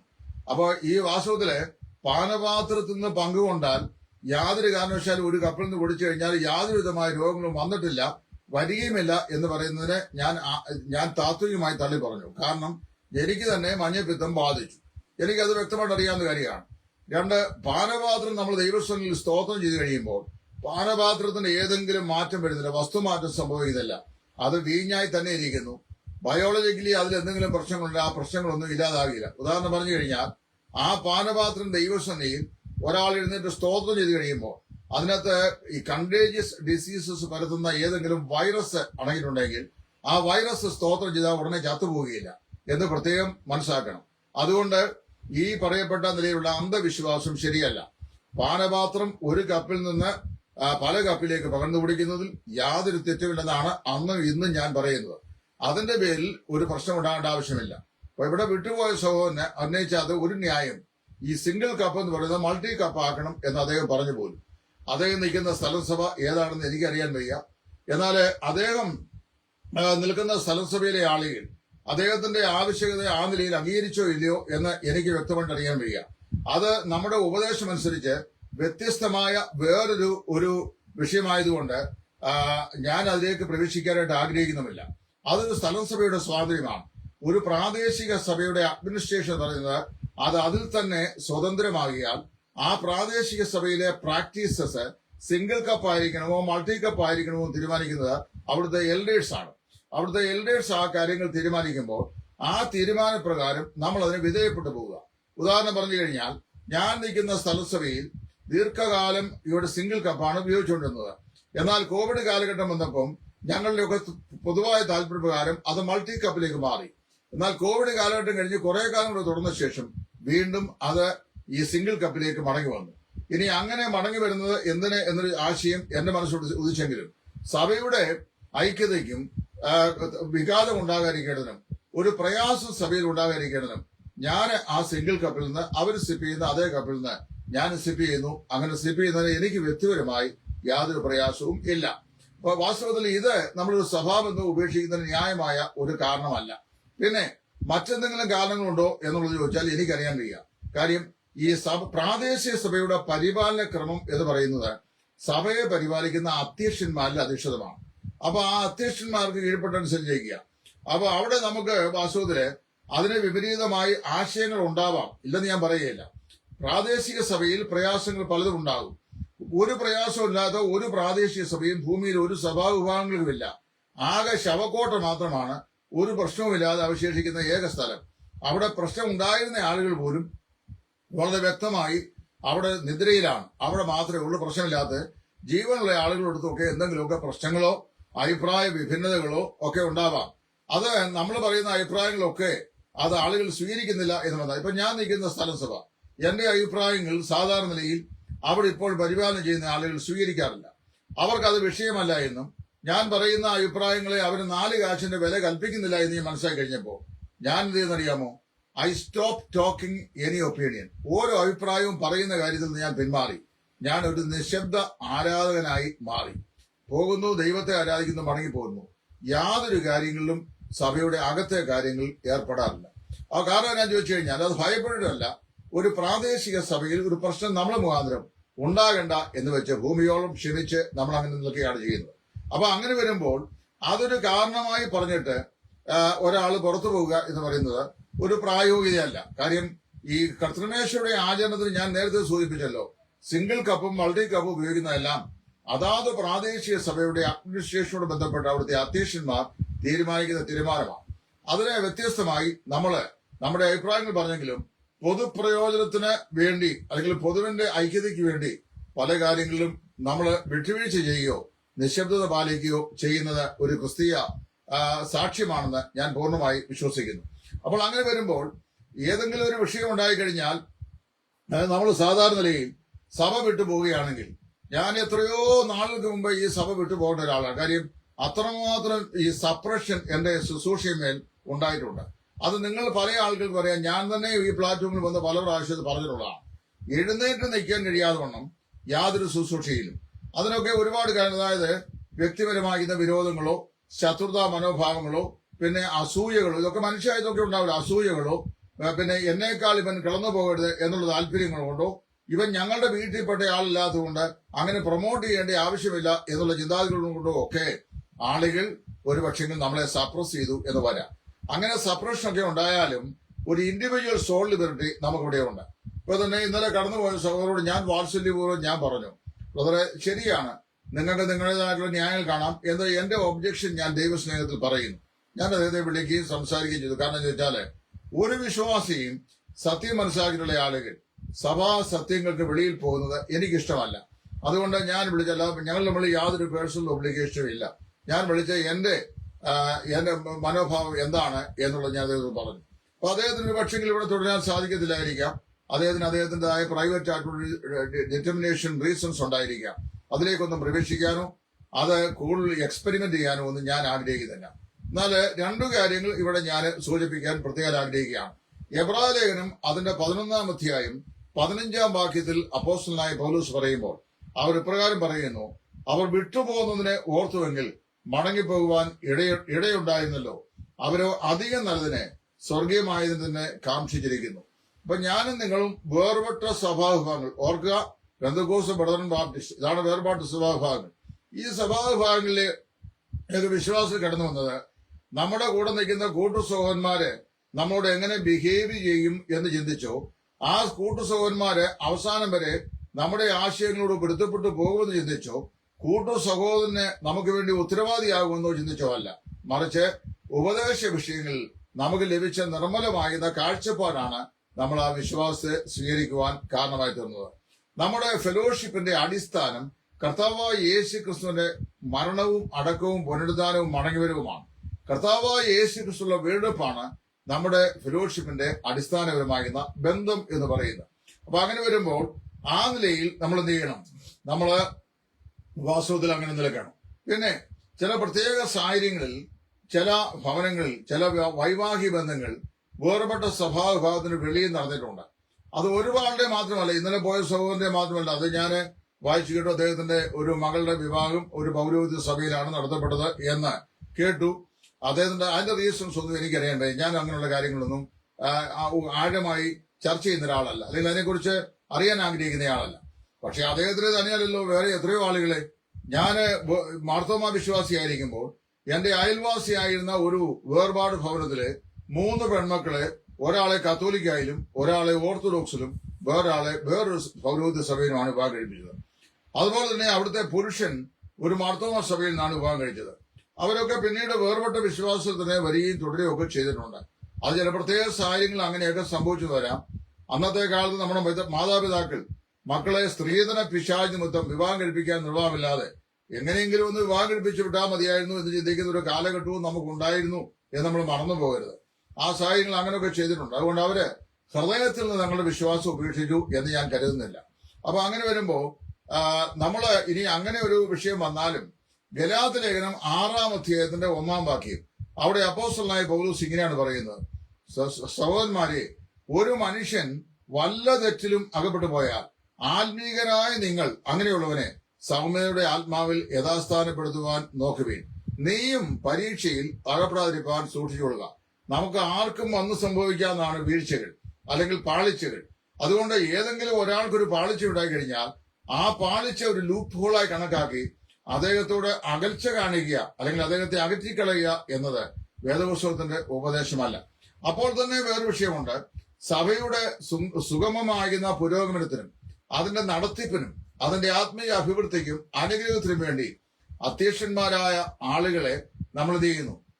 അവർ പറയുന്ന ആലോചനകൾ ബൈബിളികമാണെങ്കിൽ അത് കീഴ്പ്പെട്ട് അനുസരിക്കേണ്ടത് നമുക്ക് എല്ലാവർക്കും അത് ബാധ്യതയുള്ളതാണ്. എന്നാൽ വേദപുസ്തകത്തിന് വിപരീതമായ നിലയിൽ ഏതെങ്കിലും അധ്യക്ഷം വഹിക്കുന്ന ആളുകൾ ഏതെങ്കിലും നിലയിലുള്ള ആലോചനകൾ അടിച്ചേൽപ്പിക്കാൻ ശ്രമിച്ചാൽ അതിന് വിശ്വാസിയുടെ വ്യക്തിഗത സ്വാതന്ത്ര്യം എന്ന നിലയിൽ അത് അംഗീകരിക്കേണ്ട ആവശ്യവുമില്ല. ഉദാഹരണം പറഞ്ഞാൽ, ഭാര്യയെ ഉപേക്ഷിച്ച് മറ്റൊരു സ്ത്രീയെ വിവാഹം കഴിക്കുന്നവൻ വ്യഭിചാരം ചെയ്യുന്നുവെന്ന് വേദപുസ്തകം പറയുന്നു. അപ്പൊ അങ്ങനെ പറയുന്ന ഉപദേശം അങ്ങനെ തന്നെയാണെന്ന് ഞാൻ വിശ്വസിക്കുന്നത്. എനിക്ക് അതിന്റെ വ്യാഖ്യാനം ആവശ്യമില്ല. എന്നാൽ അത് തെറ്റല്ല, അത് സ്വീകരിക്കേണ്ടത് ആവശ്യമാണ്. സഹോദരനും അത് സ്വീകരിച്ചേ മതിയാവുകയുള്ളൂ എന്നൊരാൾ പറഞ്ഞു കഴിഞ്ഞാൽ മൂക്കിലെ ശ്വാസം പോകുന്നവരെ ഞാൻ സ്വീകരിക്കില്ല. കാരണം അത് വ്യഭിചാരമാണെന്ന് വേദപുസ്തകം പറയുന്നുണ്ട്. അതുകൊണ്ട് ഞാൻ വേദപുസ്തകത്തോട് ചേർന്നിരിക്കുന്നു. എന്നാൽ ആ വിഷയത്തിന്റെ പേരിൽ എന്നെ ന്യായം വിധിക്കാനോ മുടക്കാനോ ഒന്നും ആർക്കും സാധിക്കത്തില്ല. കാര്യം ഞാൻ വേദപുസ്തകം പറയുന്ന വേർപാട് സഭകൾ സ്വീകരിക്കുന്ന പൊതുവായ ഉപദേശ സത്യമാണ് ഈ പറയുന്നത്. ഉദാഹരണം പറഞ്ഞു എന്ന് മാത്രമേ ഉള്ളൂ. അപ്പൊ അങ്ങനെയുള്ള ഏത് കാര്യങ്ങളും. എന്നാൽ അല്ലാത്ത കാര്യങ്ങളിൽ പലപ്പോഴും പല വിഷയങ്ങളിലും നമ്മളെ സഭയുടെ ഐക്യതയ്ക്ക് ഒരു രൂപഭാവം വരാൻ പാടില്ല എന്നുള്ളതുകൊണ്ട് പല കാര്യങ്ങളും സഹിച്ചും ക്ഷമിച്ചും നമ്മൾ വിധേയപ്പെട്ടു പോകുവാൻ നിർബന്ധിതരായിത്തീരും. അപ്പോഴും എനിക്ക് വേണമെന്ന് ചെയ്യാം, ഞാൻ മടങ്ങി ഇതുപോലെ വേണമെങ്കിൽ ഞാൻ വിട്ടുപോകുന്നു. ഞാനും മാർത്തോമ എന്നാ വിട്ടുപോകുന്ന മാർത്തോമ സഭയിലേക്ക് എനിക്ക് പോകാം. പോയി കഴിഞ്ഞാൽ ഇടവകകൾ തോറും നന്നായിട്ട് പ്രസംഗിക്കാൻ അവസരം തരും. ഇപ്പൊ ഇവിടെ വാസ്തവത്തില് ഈ സോഷ്യൽ മീഡിയ പ്ലാറ്റ്ഫോം ഈ മാർക്ക് സുക്കർബർഗർ അനുവദിച്ചു തന്നതുകൊണ്ടും കർത്താവിന്റെ അളവറ്റ കൃപ കൊണ്ടും ഞാൻ ഇതിനകത്ത് കയറിയിരുന്ന് ദൈവദിനം പറയുന്നതല്ലാതെ ഞങ്ങളുടെ സഭാ പശ്ചാത്തലത്തിൽ യാതൊരു ശുശ്രൂഷ ഇത് ഞാൻ പറയുമ്പോൾ പറഞ്ഞു എപ്പോഴും ഇതിനകത്ത് കയറുന്ന പരാതി പറഞ്ഞുകൊണ്ടിരിക്കാൻ. ഞാൻ പരാതി പറയാൻ ചെയ്യുന്നത്, ഞാൻ സത്യം പറയാൻ ചെയ്യുന്നത്. ഇവിടെ ഒരു ശുശ്രൂഷയും ആരും അങ്ങനെ പൊതുവെ എന്നെ സംബന്ധിപ്പിക്കാറില്ല. അതിന് അവർക്ക് അവരുടേതായ എക്സ്പ്ലനേഷൻ ഉണ്ടായിരിക്കാൻ ഞാൻ ആരെയും കാല് പിടിക്കാൻ പോകാറുമില്ല. എന്നാൽ എനിക്കതിൽ നിരാശയില്ലാത്തതിന് കാരണം അവരിൽ പല ആളുകളും ലിറ്ററൽ പ്ലാറ്റ്ഫോമിൽ ചെയ്തതിനേക്കാൾ അസംഖ്യം ആളുകളെ റീച്ച് ചെയ്യാൻ ദൈവം എനിക്ക് ഒരുക്കിയ ഒരു പ്ലാറ്റ്ഫോമാണ് ഈ സോഷ്യൽ പ്ലാറ്റ്ഫോം. അത് ഫലകരമായി പ്രയോജനപ്പെടുത്തുവാൻ ദൈവം ഇന്ന് വരെയും സഹായിക്കുന്നുണ്ട്. ഇത് തുടങ്ങിയ കാലം മുതൽ ലക്ഷക്കണക്കിന് ആളുകളെ ദൈവത്തിനെ കേൾപ്പിക്കാൻ ദൈവം ഈ എളിയവന്റെ അതിരുകൾ കൊടുത്ത് എളിയവനെ ഉപയോഗിച്ചിട്ടുണ്ട്. അതിൽ ദൈവനാമം മഹത്വപ്പെട്ടെങ്കിൽ ഞാൻ കർത്താവിനെ സ്തുതിക്കുന്നു, ദൈവത്തെ മഹത്വപ്പെടുത്തുന്നു. അതല്ലാതെ മറ്റു കാര്യങ്ങളൊന്നുമില്ല.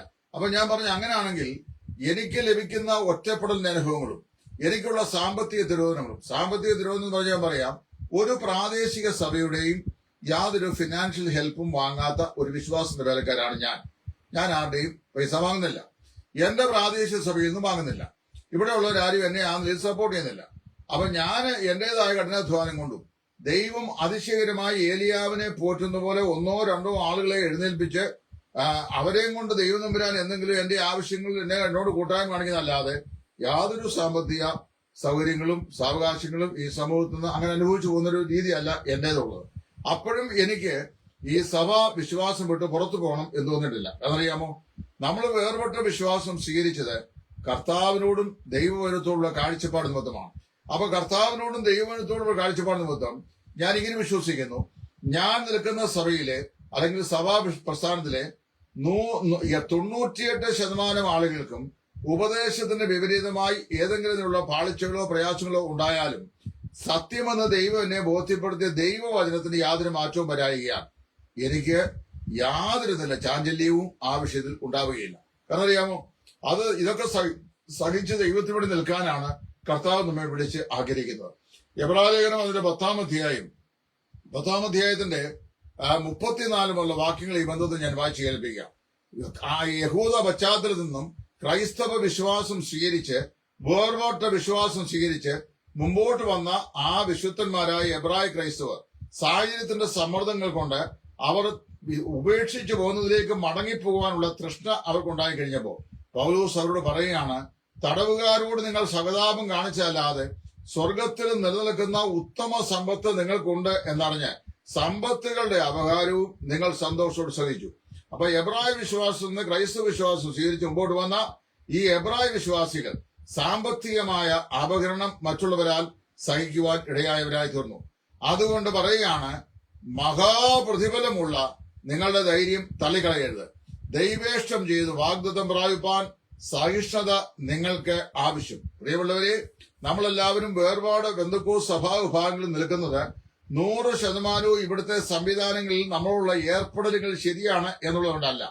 ഏർപ്പെടലുകൾ നോക്കിക്കഴിഞ്ഞു കഴിഞ്ഞാൽ ജീവിതം തന്നെ ഇവിടുന്ന് തള്ളി പറഞ്ഞു പോകത്തക്കതിലുള്ള പല ദുരനുഭവങ്ങളും എന്റെ ജീവിതത്തിൽ ഉണ്ടായിട്ടുണ്ട്, ഇപ്പോഴും ഉണ്ട്. അപ്പൊ ഇത്രയും വചന സൂക്ഷിയും കഴിവൊക്കെയുള്ള ഞാന് ഒരു മിണ്ടാപ്രാണിയെ പോലെ ഇരിക്കുകയാണ് ഞങ്ങളുടെ ഇവിടെ സ്ഥലസഭയിലും.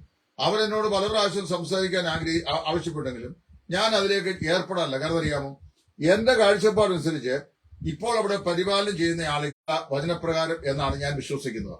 അതുകൊണ്ട് അതിനൊരു പാർട്ട്ണർഷിപ്പ് എടുക്കാൻ ഞാൻ തയ്യാറാകാതെ മൗനവ്രതത്തിൽ ഞാൻ ഇരിക്കുകയും വെളിയിൽ ദൈവം എന്നെ ഏൽപ്പിച്ച എന്റെ ശുശ്രൂഷ ചെയ്യുകയും ചെയ്യുന്നു.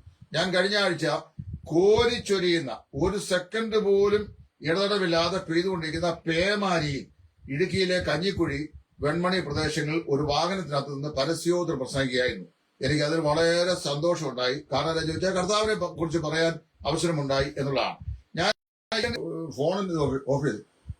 ഈ നെറ്റ് തുടർച്ചയായി കട്ടാകുന്നു. അതുകൊണ്ട് വാസ്തവത്തില് എനിക്ക് ഇത് കണ്ടിന്യൂ ചെയ്യാനായിട്ട് സാധിക്കുമെന്ന് തോന്നുന്നില്ല. കാരണം 1000 രൂപ പ്രതിമാസം കൊടുക്കുന്ന BSNL നെറ്റ് അതും ഇങ്ങനെ കട്ടാകുക. അപ്പൊ അതിന് ഇനി സാധാരണ കുറ്റം പറഞ്ഞ കാര്യമില്ലല്ലോ. ഞാൻ പറഞ്ഞു വന്ന വിഷയം ഇതാണ്. നമുക്ക് ഒരു കാഴ്ചപ്പാട് ലഭിച്ചിട്ടുണ്ടെങ്കിൽ ആ കാഴ്ചപ്പാട് വളരെ കഷ്ടതയുടെയും പ്രയാസന്റെയും കാഴ്ചപ്പാടാണ്. ദൈവരാജ്യത്തിൽ കടക്കാനുള്ള മാർഗം പൗലോസ് പറയുമ്പോൾ ഇങ്ങനെ അനേക കഷ്ടങ്ങൾ കൂടെ നാം ദൈവരാജ്യത്തിൽ കടക്കേണ്ടതാകുന്നു എന്നാ പറഞ്ഞത്. ഇപ്പൊ എന്നോടൊരാള് നീ രക്ഷിക്കപ്പെട്ട തെറ്റായിപ്പോയെന്ന് ചോദിച്ചാൽ തെറ്റായിപ്പോയെന്ന് ഞാൻ ഒരിക്കലും പറയുകയില്ല. 2, സ്നാനപ്പെട്ട തെറ്റായിപ്പോയെന്ന് ചോദിച്ചാൽ തെറ്റായിപ്പോയെന്ന് ഞാൻ പറയുകയില്ല. വേർപെട്ട് വന്നത് തെറ്റായിപ്പോയെന്ന് ചോദിച്ചാൽ തെറ്റായിപ്പോയെന്ന് ഞാൻ പറയത്തില്ല. വേർപാട് വിശ്വാസത്തിൽ നിലനിൽക്കുന്നത് തെറ്റായിപ്പോയെന്ന് ചോദിച്ചാൽ തെറ്റായിപ്പോയെന്ന് ഞാൻ ഒരിക്കലും പറയുകയില്ല. കാരണം എന്താ ചോദിച്ചാൽ ഞാൻ വേർപാട് സഭയിലെ ഒരു മനുഷ്യനെയും നോക്കിയല്ല വന്നത്. ഞാൻ വന്നത് എന്റെ പാപങ്ങൾക്കുള്ള പരിഹാരത്തിന് വേണ്ടി കാൽവറിലെ കൊലക്കടത്തിൽ മരിച്ച് എന്റെ രക്ഷയ്ക്കായി ഉയർത്തെഴുന്നേറ്റ് എന്റെ വീണ്ടെടുപ്പിനായി എന്നെ ചേർക്കുവാൻ വരുന്ന കർത്താവായ യേശു ക്രിസ്തുവിനോട് ചേർന്ന് നിൽക്കുവാനാണ് ഞാൻ ആഗ്രഹിക്കുന്നത്. അതുകൊണ്ട് ഞാൻ പറയുന്നു, ഒരാൾക്ക് ലഭിച്ച വിശ്വാസം അദ്ദേഹം തള്ളിപ്പറഞ്ഞ് വേറൊന്നിലേക്ക് പോയി കഴിഞ്ഞാൽ അവിടെ അതിന്റെതായ പ്രയാസം ഉണ്ടാകും. പിന്നെ ഈ പൗരോഹിത്യ സഭകളും പിന്നെ ഈ വേർപെട്ട സഭകളും തമ്മിൽ ചില വ്യത്യാസങ്ങളുണ്ട്. അവിടെയുള്ള ആളുകളെല്ലാം മഹാഭാവികളാണെന്ന് വിശ്വസിക്കുന്ന ഒരാളല്ല ഞാൻ. കാരണം ഞാൻ ഉൾപ്പെടെയുള്ള ആളുകൾ 100 കണക്കിന് 1000 കണക്കിന് ആളുകൾ രക്ഷിക്കപ്പെടുവാൻ കാരണമായത് മാർത്തോമാ സഭയിൽ അന്ന് കടന്നു വന്ന് സുവിശേഷം പ്രസംഗിച്ച ദൈവദാസന്മാരുടെ സുവിശേഷ നിലകളിലെ പ്രസംഗങ്ങൾ കേട്ടാണ്. ഞാൻ ഇതിനു മുമ്പും പറഞ്ഞിട്ടുണ്ട്. വലിയ കുഞ്ഞപ്പി, ഞൊണ്ടി കുഞ്ഞപ്പി എന്ന് പൊതുവെ വിളിക്കപ്പെടുന്ന കാല് വയ്യാത്ത ചെറിയ കുഞ്ഞപ്പി, കുഞ്ഞമണൽ മാമൻ ഉപദേശി, വയലത്തറ അവറാച്ചൻ ഉപദേശി, ഇങ്ങനെ എത്രയോ പ്രശസ്തന്മാരായ ദൈവദാസന്മാർ സുവിശേഷം പ്രസംഗിച്ചതിന്റെ ബാല്യം മുതൽ ഞാൻ കേട്ടിട്ടുണ്ട്. അപ്പൊ അവിടെയൊക്കെ രക്ഷിക്കപ്പെട്ട ധാരാളം ആളുകളുണ്ട്. എന്നാൽ നമ്മളിങ്ങനെ വേർപെട്ട് ഒരു ആരാധനാ സ്വാതന്ത്ര്യം തേടി നമ്മൾ മുമ്പോട്ട് വന്നു. ഒരു പക്ഷേ നമ്മുടെ പ്രതീക്ഷകൾക്കെല്ലാം അനുസരിച്ചുള്ള ഒരു അനുകൂല സാഹചര്യങ്ങൾ ഇവിടെ ലഭിച്ചു എന്ന് വരികയില്ല. അപ്പോഴും നമ്മുടെ ദൈവം വിശ്വസ്തനായി ജീവിക്കുന്നു. അപ്പൊ നമുക്കൊരു മഹാപ്രതിഫലമുണ്ട്. മഹാപ്രതിഫലം ഉള്ളത് ഇവിടെയല്ല. മഹാപ്രതിഫലമുള്ള നിങ്ങളുടെ വിശുദ്ധ ധൈര്യം നിങ്ങൾ തള്ളിക്കളയരുത് എന്നാണ് ദൈവം പറയുന്നത്. അപ്പൊ കർത്താവിന് വേണ്ടി നിലകൊള്ളുന്നവരെ സൂക്ഷിപ്പാൻ ദൈവം വിശ്വസ്തനാണ്. ഇപ്പൊ സഭയുടെ ഭരണപരമായ കാര്യങ്ങളിൽ നമുക്ക് ഏർപ്പെടേണ്ട ആവശ്യമില്ല എന്ന് പറഞ്ഞാൽ നമ്മളെ പിന്നെ ഏത് വിഷയം പറഞ്ഞ ആളുകൾ ടോർച്ചർ ചെയ്യാൻ വരേണ്ടത്?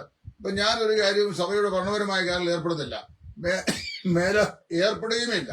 ഞാന് ഒരു വ്യക്തി എന്ന നിലയിൽ, സത്യം മനസ്സിലാക്കിയ ആളെന്ന നിലയിൽ ദൈവത്തെ ആരാധിച്ചുമ്പോൾ പോകുന്നു. വെളിയിൽ ഇഷ്ടംപോലെ ശുശ്രൂഷ ചെയ്യാനുണ്ട്. ധാരാളം ആളുകൾ കർത്താവിന്റെ വചനം കേൾക്കാൻ ദാഹമുള്ളവരായി പലരെയും ഞാൻ തെരുവുകളിൽ കാണുന്നുണ്ട്. അതുകൊണ്ട് വാസ്തവത്തില് ഞാൻ ആ നിലയിൽ കർത്താവിന് വേണ്ടി ശുശ്രൂഷ ചെയ്യുന്നു. എന്നാൽ ഒരു വസ്തുത പറയാം, നമുക്ക് ഇനിയും മടങ്ങി അവിടെ ചെന്ന് കഴിഞ്ഞാൽ കുഴപ്പമെന്ന് ചോദിച്ചാൽ ഞാൻ അത് പ്രിയപ്പെട്ട സഹോദരൻ പറഞ്ഞു. അവിടെ ചെന്ന് കഴിഞ്ഞാൽ അവിടെയുള്ള പൗരോഹിത്യ വ്യവസ്ഥയ്ക്ക് കീഴ്പ്പെട്ട് അനുസരിച്ചിരിക്കുകയല്ലാതെ ഇവിടുത്തെ പോലുള്ള സ്വാതന്ത്ര്യങ്ങൾ ഒന്നും ആ നിലയിൽ ലഭിക്കുകയില്ല.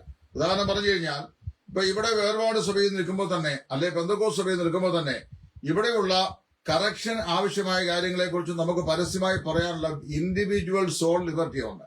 ഇത് ഓർത്തഡോക്സിലും അതുപോലെ മാർത്തോമായിലും ഒന്നും ലഭിക്കുകയില്ല. അങ്ങനെ അവിടെ നിൽക്കുന്ന സഭാ പ്രസ്ഥാനത്തെക്കുറിച്ച് അവരുടെ ഏതെങ്കിലും ടൈം ലൈനുകളിൽ ശക്തമായി എഴുതുകയോ പ്രസംഗിക്കുകയോ ചെയ്തു കഴിഞ്ഞാൽ അവരെ ഡിസിപ്ലിനറി ആക്ഷൻ എടുക്കും. അത് അങ്ങനത്തെ ഒരു സിസ്റ്റമാണ് അവിടെ ഉള്ളത്. അത് നമുക്ക് എല്ലാവർക്കും അറിയാം. നമ്മുടെ ചെറിയാമ്പൽ പറഞ്ഞ പോലെ അവരൊക്കെ പല കാര്യങ്ങളും അവരുടെ തന്നെ പ്രതിഷേധിക്കുന്ന ആളുകളാണ്. പക്ഷേ പ്രതിഷേധം രേഖപ്പെടുത്തിയാലും അതിന് ഫലമുണ്ടാകുകയില്ല. അത് അവരുടെ ഓർത്തഡോക്സ് യാക്കോബയ സംഘർഷത്തോട് ബന്ധപ്പെട്ട പ്രതിഫലനങ്ങളാണ്. ഞാൻ പറഞ്ഞതെന്നു ചോദിച്ചു കഴിഞ്ഞാൽ ഒറ്റയ്ക്ക് നിൽക്കേണ്ടി വന്നാലും അറിഞ്ഞ സത്യത്തിന് വേണ്ടി നിൽക്കണം. അതായിരിക്കണം നമ്മുടെ ക്രിസ്തീയ വിശുദ്ധ ധൈര്യം. ഒരുപാട് പ്രശ്നങ്ങൾ ഉണ്ടാവാം. നമ്മളെ ഒരുപക്ഷെങ്കിൽ ആളുകളൊക്കെ വെറുത്തു എന്ന് വരാം. നമ്മോട് ചേർന്ന് നിൽക്കുവാൻ ആളുകളില്ല എന്ന് വരാം. കഴിഞ്ഞ ദിവസം എന്നോട് ആൾ പറഞ്ഞു, നിങ്ങൾ ഈ നിലപാട് സ്വീകരിച്ചു കഴിഞ്ഞാൽ നിങ്ങൾ മരിച്ചാൽ ശവം കുഴിച്ചിടാൻ ആരും കാണുകയായിരുന്നു. അപ്പൊ എന്റെ മറുപടി എന്ന് അറിയാവോ? ഞാൻ പറഞ്ഞു, നല്ല കാര്യമാണ്, എന്റെ നിലപാടിന് വേണ്ടി ഞാൻ നിലകൊള്ളുന്നു. എന്നാൽ ശവം കുഴിച്ചിടാൻ ആരെങ്കിലും ഇല്ലെങ്കിൽ ഞാനൊരു കാര്യം ചെയ്യാം, എന്റെ ബോഡി മെഡിക്കൽ സ്റ്റഡീസിന് വേണ്ടി മെഡിക്കൽ കോളേജിന് കൊടുത്തേക്കാം. അപ്പൊ ആർക്കും കുഴിക്കേണ്ട ആവശ്യമൊന്നും വരികയല്ലോ എന്ന് ഞാൻ പറഞ്ഞു. അപ്പൊ ഞാൻ പറഞ്ഞതെന്നറിയാമോ, ഇങ്ങനെയുള്ള കാര്യങ്ങളൊന്നും കണ്ട് നമ്മൾ ആരെയും പേടിപ്പിക്കേണ്ട ആവശ്യമൊന്നുമില്ല. കാരണം അറിയാമോ, ഈ പാലക്കുന്നത്ത് മെത്രാച്ചൻ ദീപാനിയാസൂസ് തിരുമേനിന്റെ അടുത്ത് വെച്ച് അന്നത്തെ നവീകരണ സമയത്ത് മാർത്തോമാ സഭ രൂപം കൊള്ളുവാനായി ശ്രമിക്കുമ്പോൾ അദ്ദേഹം ചോദിച്ചൊരു ചോദ്യമുണ്ട് പാലക്കുന്നത്തെ മെത്രാച്ചനോട്. നിങ്ങളിങ്ങനെ ഒരു സുപ്രഭാതത്തിൽ ഈ പരമ്പരാഗതമായി നമ്മുടെ ഈ ഓർത്തഡോക്സ് സഭയിൽ നിന്ന് നവീകരണം ഉണ്ടാക്കി പുറത്തു പോയി കഴിഞ്ഞാൽ നിങ്ങൾക്ക് കുർബാനയ്ക്കുള്ള തക്സ ആര് തരും എന്ന് ചോദിച്ചു. അപ്പൊ അദ്ദേഹം മറുപടി എന്നറിയാമോ, തക്സ എന്ന് പറയുന്ന ഉമ്മാക്കി കാണിച്ച് പേടിപ്പിക്കണ്ട എന്ന് പറഞ്ഞു. ഒരാഴ്ചക്കുള്ളിൽ അദ്ദേഹം മാർത്തോമാ സഭയുടെ തക്സ എഴുതി കൊടുത്തു. ആ തക്സായ ഇന്നും മാർത്തോമാ സഭ അവരുടെ ആരാധനക്രമത്തിൽ ഉപയോഗിച്ചുകൊണ്ടിരിക്കുന്നത്. അപ്പൊ ഞാൻ പറഞ്ഞ എന്നാന്ന് ചോദിച്ചു കഴിഞ്ഞാല് വാക്കുകൾ ദീർഘിപ്പിക്കാൻ ആഗ്രഹിക്കുന്നവിടെ നെറ്റ് ഇഷ്യൂ ഉണ്ട്. അത് ഈ ദിവസങ്ങളിലായി വളരെ ശക്തമായിട്ടുണ്ട്. അതുകൊണ്ട് ഞാൻ പറയാണ്, ഓരോരുത്തർക്കും ലഭിക്കുന്ന കാഴ്ചപ്പാട് ദൈവവചനത്തിലെ കാഴ്ചപ്പാടാണെങ്കിൽ എന്ത് ചെയ്യണം? നമ്മൾ അത് സഹിക്കുകയും ക്ഷമിക്കുകയും ചെയ്യണം. ഞാൻ ഒരുപാട് പ്രതികരിക്കുന്ന ആളാണ്. പക്ഷെ വചനവിരുദ്ധതയ്ക്കെതിരെയാണ് ഞാൻ പ്രതികരിക്കുന്നത്. മറ്റു ബാക്കി കാര്യങ്ങൾക്ക് വളരെ നിസ്സാരമായ കാര്യങ്ങളോടൊന്നും സാധാരണയായി ശ്രദ്ധിക്കാറില്ല.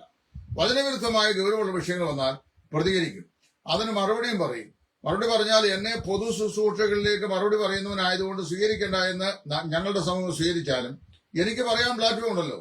അതായത് പൊതു ശുശ്രൂഷകൾ ഞങ്ങളുടെ ഏതെങ്കിലും ഒരു പ്രസംഗവേദിയിൽ ചെന്ന് കഴിഞ്ഞാൽ 100, 300, 400 പേരോട് പറയുന്ന കാര്യം ഇവിടെ 3000 പേരോടോ അല്ലെങ്കിൽ മലയാളികളോട് മൊത്തത്തിലോ പറയാനുള്ള സ്വാതന്ത്ര്യം ഈ സോഷ്യൽ പ്ലാറ്റ്ഫോമിലുണ്ട്. അപ്പോൾ വാസ്തവത്തില് ഞാൻ പറഞ്ഞത്, നമുക്ക് ദൈവം തന്നിരിക്കുന്ന കാഴ്ചപ്പാടിനെ ഒരിക്കലും നമ്മൾ വലിയ കഴിപ്പിക്കാതിരിക്കുക. ഇനി രണ്ടാമത് വേറെ കാര്യം പറയാം. ഇപ്പൊ പെന്തക്കോസോ ബ്രദറിനോ സഭാവിഭാഗങ്ങളിൽ നിന്നൊക്കെ കുറെ ഫാമിലികളോ അല്ലെങ്കിൽ വ്യക്തികളോ ഒക്കെ കാലാകാലങ്ങളിലായി അവരുടെ വ്യക്തിഗതമായ പ്രശ്നങ്ങൾ കൊണ്ട് പുറത്തു പോകാറുണ്ട്. ഉപദേശത്തിന്റെ പേരിൽ ഒരു ബ്രദറുകാരന് ഇതുവരെയും പുറത്തു പോയിട്ടില്ല. പോയിട്ടുള്ളതായിട്ട് എനിക്ക് അറിയാനും വയ്യ, ഞാൻ കണ്ടിട്ടുമില്ല. അപ്പൊ അങ്ങനെ പുറത്തു പോയാലും ഈ അതാത് കാലത്ത് ദൈവം എഴുന്നേൽപ്പിക്കുന്ന മൂവ്മെന്റുകൾ, ഞാനൊരു കാര്യം പ്രത്യേകം പറയാം, ബ്രദറൻ സഭ മാത്രമാണ് അല്ലെങ്കിൽ പെന്തക്കോസ്ത് സഭ മാത്രമാണ് ഈ സ്വർഗരാജ്യത്തിന് അവകാശം എന്ന് പഠിപ്പിക്കുന്ന ആളല്ല ഞാൻ. കർത്താവിന്റെ രക്തത്താൽ വീണ്ടെടുക്കപ്പെട്ട എല്ലാ ദൈവമക്കൾക്കും വേണ്ടി ദൈവം ഒരുക്കിയിരിക്കുന്ന വാസസ്ഥലമാണ് സ്വർഗം. അവിടെ രക്ഷിക്കപ്പെട്ട എല്ലാവരും കാണും. കഴിഞ്ഞ ദിവസം നമ്മുടെ സഹോദരൻ ബിജു മാത്യു ഒരു കമന്റിൽ എഴുതിയിട്ട് പോലെ സാർവത്രിക സഭ മാത്രമേ പൂർണ്ണമായതുള്ളൂ എന്ന് പറഞ്ഞാൽ അദൃശ്യ സഭ മാത്രമേ പൂർണ്ണതയുള്ളൂ. ദൃശ്യ സഭയിൽ എല്ലായ്പ്പോഴും എല്ലായിടത്തും എന്തെങ്കിലുമൊക്കെ പ്രശ്നങ്ങളും ഞരക്കങ്ങളും ഒക്കെ ഉണ്ടാവും.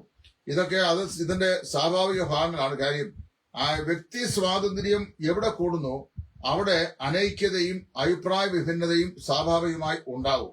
അതൊക്കെയാണ് വേർപെട്ട സഭകളിൽ സാധാരണയായി കണ്ടുവരുന്നത്.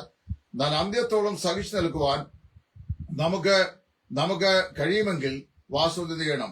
അവസാനത്തോളം സഹിച്ചത് നമുക്ക് അതിന് മഹാപ്രതിഫലമുണ്ട്. കർത്താവ് അങ്ങനെയുള്ളവരെ ഒരിക്കലും കൈവിടുകയില്ല. അതുകൊണ്ട് ഞാൻ പറയുന്നത് വ്യക്തിപരമായ കാഴ്ചപ്പാടിലോ വിഷയങ്ങളിലോ ഒക്കെ അഭിപ്രായ വിഭിന്നതകൾ ഉണ്ടായിക്കഴിഞ്ഞാലും ഉടൻ തന്നെ നാം നിൽക്കുന്ന ആ സമൂഹം വിട്ട് ഉപേക്ഷിച്ച് അതിന് പുറത്തു പോകാൻ ചെയ്യേണ്ടത്. ഒരു പ്രാദേശിക സഭ നമ്മളെ കൈക്കൊള്ളുന്നില്ലെങ്കിൽ വേറൊരു പ്രാദേശിക സഭ നമ്മളെ സ്വീകരിക്കും. അവിടെ നമുക്ക് പോകുന്നതിന് യാതൊരു കുഴപ്പവും ഇല്ല. ഇനി ഞാൻ വേറൊരു കാര്യം കൂടെ ഞാൻ പറഞ്ഞുതരാം. ഇപ്പോൾ ഒരാള് ഏതെങ്കിലും കാരണവശാലും ഒരു സ്ഥലസഭയിൽ നിന്നു പോകാൻ കഴിയുന്നില്ല എന്ന് വന്നു കഴിഞ്ഞാൽ അദ്ദേഹത്തെ ഉൾക്കൊള്ളാൻ കഴിയുന്ന മറ്റൊരു പ്രാദേശിക സഭയിലേക്ക് അദ്ദേഹത്തിന് ആ സമൂഹത്തിന് തന്നെ പോകാൻ സാധിക്കും. എന്നാൽ അവരെ അങ്ങനെയുള്ളവരെ വിളിച്ച് സ്വാധീനിക്കുകയോ ഈ ആളിനെ സ്വീകരിക്കരുത് എന്ന് പറയുകയോ ഒന്നും ചെയ്യരുത്. ദൈവം എന്ന പ്രകാരം ഒരു സഹോദരനെ സഭാ കൂട്ടായ്മയിൽ നിന്ന് ഒരു സഭയ്ക്ക് മുടക്കാനുള്ള 2-3 പ്രധാനപ്പെട്ട കാരണങ്ങളുണ്ട്. ഒന്ന്, മോറലി ഉള്ള ഫെയിലിയേഴ്സ്, അതായത് ലൈംഗിക പാപം ഉൾപ്പെടെയുള്ള പാപങ്ങൾ. അത്തരം പാപങ്ങൾ തെളിയിക്കപ്പെട്ടാൽ അദ്ദേഹത്തെ ഒരു കാലഘട്ടം വരെ, അതായത് മാനസാന്തരപ്പെട്ട് യഥാസ്ഥാനപ്പെടുന്നത് വരെ അദ്ദേഹത്തെ കൂട്ടായ്മയിൽ നിന്ന് അകറ്റിയെടുത്തുവാൻ പ്രാദേശിക സഭാ നേതൃത്വത്തിന് അവകാശമുണ്ട്. 2, ഒരാള് വിപരീത ഉപദേശം തുടർച്ചയായി പഠിപ്പിച്ച് സഭയുടെ ഐക്യതയ്ക്ക് ഭംഗം വരുത്താൻ ശ്രമിച്ചു കഴിഞ്ഞാൽ അദ്ദേഹത്തെ 1-2 വട്ടം മുന്നറിയിപ്പ് കൊടുക്കുക. കൂട്ടാക്കാഞ്ഞാൽ അദ്ദേഹത്തെ എന്ത് ചെയ്യുക? ഡിസിപ്ലിനറി ആക്ഷൻ എടുക്കുക. ഇതല്ലാതെ തൊട്ടതിനും പിടിച്ചതിനും ഒക്കെ ഡിസിപ്ലിനറി ആക്ഷൻ എടുക്കാൻ നമുക്ക് വേദപുസ്തകത്തിൽ വാക്യങ്ങളൊന്നുമില്ല എന്ന സ്നേഹബുദ്ധിയ ഞാൻ ഈ സമയത്ത് ഓർപ്പിക്കുന്നു. വിട്ടുപോയ സഹോദരനോട് എനിക്ക് വളരെ ഖേദമുണ്ട്.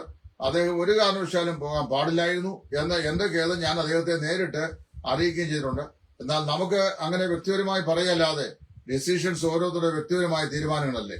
ഏതായാലും ഒരു കാര്യം പറയാം, അനേക കഷ്ടങ്ങളും പ്രയാസങ്ങളും ഒക്കെ സഹിച്ചാണ് നമ്മുടെ പൂർവ്വപിതാക്കന്മാരായ ആളുകൾ ഈ വിശ്വാസത്തിന്റെ പശ്ചാത്തലത്തിലേക്ക് വരികയും നിന്ദകൾ സഹിച്ചും പാടുകൾ സഹിച്ചും പങ്കപ്പാടുകൾ ഏറ്റും ദാരിദ്ര്യവും ദുഃഖവും സഹിച്ചും ഒരുപാട് വിമർശനങ്ങളെ അഭിമുഖീകരിച്ചും അതിനെ അതിജീവിച്ചുമാണ് വിശ്വാസം വേണ്ടി നിലനിന്നത്.